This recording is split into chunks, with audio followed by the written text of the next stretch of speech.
Here's a look at the weather happening in your area. 78 degrees under partly cloudy skies.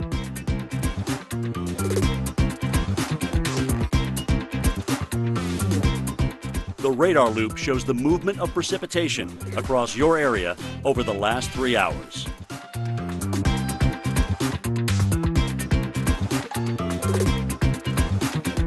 Tonight, cloudy intervals, low 72, winds south at 5 to 10 miles per hour.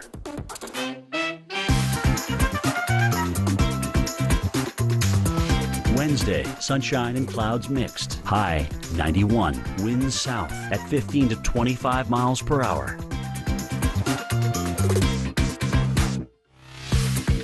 Here's the outlook for your week ahead.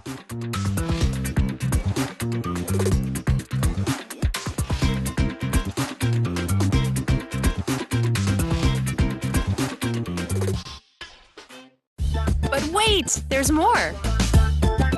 Spring allergies that are creating headaches literally for millions of Americans, and the culprit of many people suffering this time of year is pollen. Yeah, let's take a look at where the pollen count is high today. And as you can see across the south, even the southwest as well, it continues to grow as everything continues to leaf out the farther north we go. Dr. Stan Feynman with the Atlanta Allergy Asthma Clinic joins us now to talk about this. So what's the biggest complaint, Doc, this year so far? Well, the biggest complaint, we're seeing patients coming in with sneezing, itchy eyes, runny nose, and they just feel miserable. Yeah, it does. So has the weather of the past several months given any indication how bad the allergy season will be? I mean, you run into that problem where you get the rain, so you quote unquote wash everything out of the air, but then things start blooming because you have the rain. It's like you can't win. Well, Stephanie, you're right. But what we see now with patients is that we've had a number of very high pollen days in February, which is unusual because of the warm. So we had over 10 high days, and then it got cold again in March. In the beginning of March, we had very low pollen counts, but now we've had over 2 weeks of high or very high pollen counts. And what it's doing for patients who have pollen allergies is it has primed them, and basically they are have an exaggerated allergic response this year because of this priming effect, the unusual weather pattern that we've had. So people are having a greater reaction to their allergic response than they've had typically in other years. Doc, can your body change as you get older? In other words, when you all of a sudden weren't allergic, now all of a sudden you are. Can that happen? Well, Jim, you're right. It can happen at any age. We usually see allergies in younger people, but I've seen people that are older, middle-aged, start having symptoms. Particularly, I had a patient who moved here. We're in Metro Atlanta, and frequently have people move into this area, and they may not have had a problem in one part of the country, but they move to another part. They start seeing symptoms. So it's important for them, people to find out from an allergist what exactly is triggering their symptoms, and then they can come up with a good treatment plan to help them cope with it. Here's a look at your local news headlines.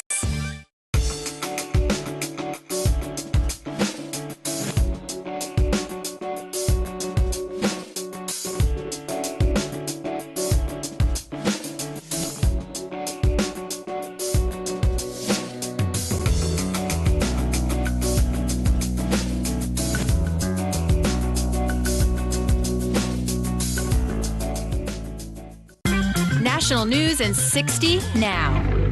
The era of economic surrender has come to an end. Since taking office, I've signed one action after another to eliminate job-killing regulations that stand in a way. We have all seen the reports of the terrible chemical weapons attack in Syria. I'd like to inform the Council that the presidency intends to convene a meeting in briefing format here in the open chamber tomorrow at 10 a.m. to discuss the attack. Well, I'm appalled by the reports that there's been a chemical weapons attack on a town south of Idlib, allegedly by the Syrian regime. We condemn the use of chemical weapons in all circumstances. I leaked nothing to nobody. The allegation is that somehow Obama administration officials utilized intelligence for political purposes. That's absolutely false. Please convey to the people of Chicago that they have been on my mind and in my prayers. I know that many families have lost loved ones to violence. Yes, we have to pray, but faith without works is dead. After you get finished praying, we got to get up and do something. Here's the weather across America. Hey there, everyone. I'm meteorologist Mike Bettis, and this is your Weather Channel Weather Across America. A pretty vigorous system rolling through the next 24 hours in the eastern half of the country, producing severe weather and possible tornadoes across portions of Alabama, Florida, Georgia, eventually pushing into the Carolinas.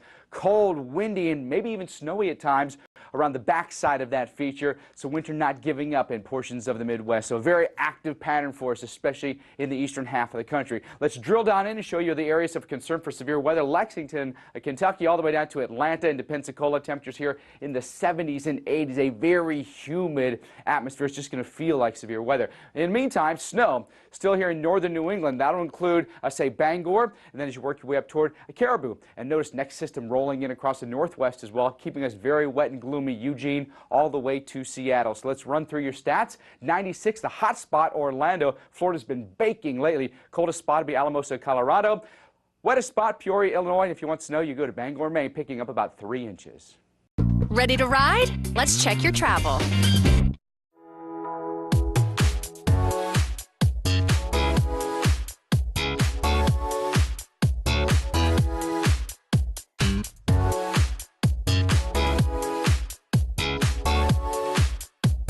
These are the latest incidents and events in your area.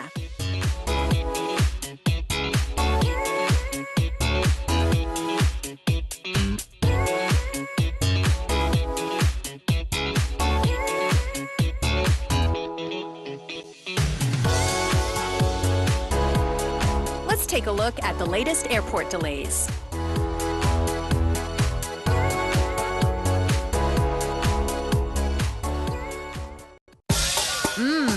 Tasty stuff. Ready for your caffeine fix? It's coffee time.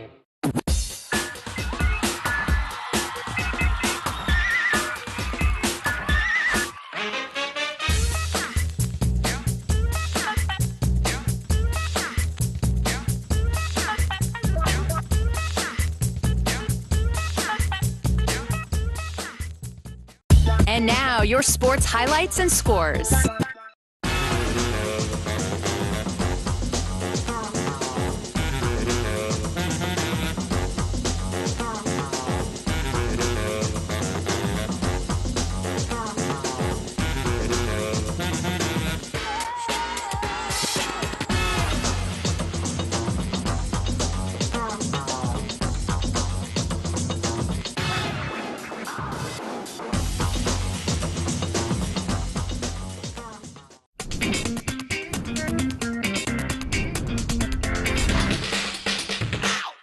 Here's a look at the